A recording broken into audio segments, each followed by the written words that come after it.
जिस उरी हमले के लिए बहुत सारी राजसत्ताएं दिल्ली के सिंहासन तक पहुंच गई, हमारे बिल्लू भैया को शायद अटपटा लगे कि मैं क्या बोल रहा हूं इस जमीन पर, क्या नहीं बोलना चाहिए था मुझे। एक सूचना मैंने आपसे कही है कि मैं दुख के साथ सूचना दे रहा हूं आपको।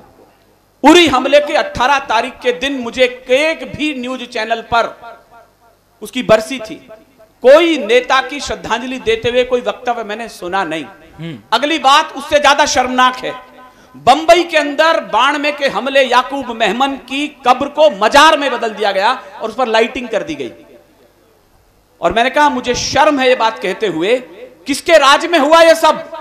वो बाल ठाकरे जैसे शेर उसके पुत्र के शासन में हुआ कि वो संगमरमर की मजार बना दी गई। क्या बात है, क्या बात भाई साहब। अपनी तालियों को रोकिएगा।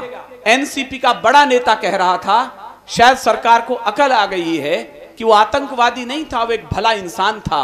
मुझे पहली बार लगा कि इस देश में आतंकवादियों की जिस तरह पूजा की जा रही है और बलिदान को जिस तरह गालियां दी जा रही हैं, हमें पाकिस्तान से ज्यादा खतरा नहीं, हमें घर के गद्दारों से ज्यादा फुर्सत मिलनी चाहिए।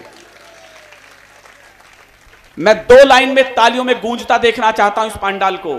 सांप जब तक आस्तीनों के न मारे जाएंगे, शमशाबाद वालों जरा विनीत चांद को शुरू कर दीजिएगा। सांप जब तक आस्तीनों के न मारे जाएंगे, हौसला कितना भी हो हम जंग हारे जाएंगे और दुश्मनों के संग तो हम फिर करेंगे फैसले। पहले घर के जाहिलों के सर उतारे जाएंगे, पहले घर के जाहिलों के सर उतारे जाएंगे। बहुत बढ़िया। तिरंगा यात्राएं तक पार्टियों की हो गई। यार इस राजनीति ने मजहब के नाम पर देश बांट दिया, जाति के नाम पर बांट दिया। भाषा, एक तिरंगा बचा था, उसे भी एक पार्टी कह रही थी ये तो हमारी नहीं है, तो मोदी जी की यात्रा है। महबूबा जी कह रही थी श्रीनगर में कि इस प्रांत में तो तिरंगा उठाने वाला नहीं बचेगा। मैं वीडियो रिकॉर्डिंग के सामने लाइव बोल रहा हूं, मेरी एक भी बात गलत तो मुझे कल आप टोक सकते हैं।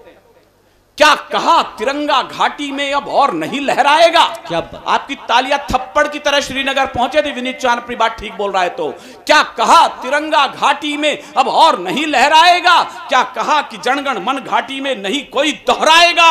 अब शायद एक एक हाथ खड़ा हो जाए, मैं दावा कर रहा हूं। क्या कहा? तिरंगा घाटी में अब और नहीं लहराएगा। क्या कहा कि जनगण मन घाटी में नहीं कोई दोहराएगा। जब तक एक भी बेटा जिंदा अपने हिंदुस्तान का, अमर तिरंगा काश्मीर में सदियों तक लहराएगा। क्या बात है, क्या बात है, वाह, सदियों तक बहुत अच्छे।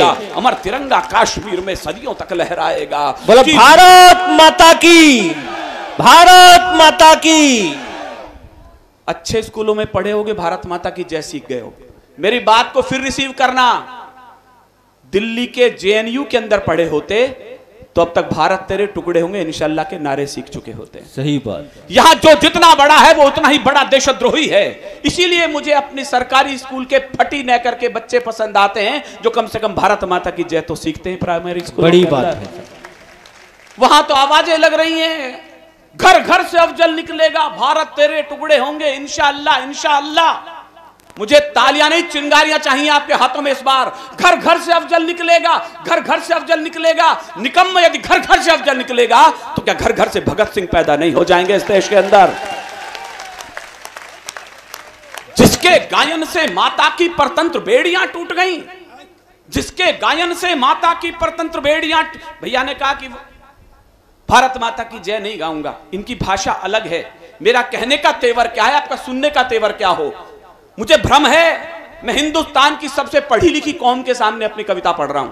यदि मेरा भ्रम है तो इसे बनाए रखिएगा। मैं पढ़े लिखे लोगों में, मैं पशु मेले में कविता नहीं पढ़ रहा हूं। जिसके गायन से माता की परतंत्र बेड़ियां टूट गईं, जिसकी स्वर लहरी सुनने को स्वर्ग सीढ़ियां छूट गईं। कुछ मक्कारों को वही गीत, अब ताली आपकी हैदराबाद पहुंचनी चाहिए। कुछ मक्कारों को वही गीत तिल भर भी रास नहीं आया। गद्दारों को लगता शायद माता का दूध नहीं भाया, मक्कारों को लगता शायद माता का दूध नहीं भाया। जो गीत सदा आजादी की दुल्हन की जय जयकार रहा, जो फांसी पर चढ़ते चढ़ते वीरों की रणहुंकार रहा। मुझे भी मजा नहीं आ रहा, जिस दिन क्षमा करें ताली आ जाएंगे मैं कविता शुरू कर दूंगा। ये गीत सदा आजादी की दुल्हन की जय जयकार रहा, जो फांसी पर चढ़ते चढ़ते वीरों की रणहुंकार रहा। तुम उसी गीत को गा न सके, सचमुच कितने हठभागी हो। माता की छाती चीर गए, तुम कुल कलंक कुल दागी हो। क्या बात है, क्या बात। मुझे लगा वाह, जो चले गए यह देश छोड़ उनसे न शिकायत कभी हमें। मेरा तर्क समझना, हमारे भाजपा के बजरंग दल के लोग कई बार कहते हैं हम पाकिस्तान से वंदे मातरम का, मूर्खतापूर्ण बात है ये। 47 बड़े लोग बैठे हैं, 47 का विभाजन सर मजहब की दीवार पर खड़ा था। जिन लोगों को दीदी मजहब प्यारा था वो पाकिस्तान चले गए थे। हमें कोई हक नहीं है हम वहां जाकर कहें कि तुम वंदे मातरम गाओ। लेकिन जो निकम्मे यहां रह गए थे उन लोगों ने तो तय कर लिया था कि मजहब को बड़ा नहीं मानेंगे, हम हिंदुस्तान को बड़ा मानेंगे। ये बात तो 47 में तय हो चुकी थी। आज इन निकम्मों की भाषा क्यों बदल रही है, ये मेरे गुस्से का कारण है। मैं तर्क से बोल रहा हूं, क्यों गाना चाहिए उनको मातरम?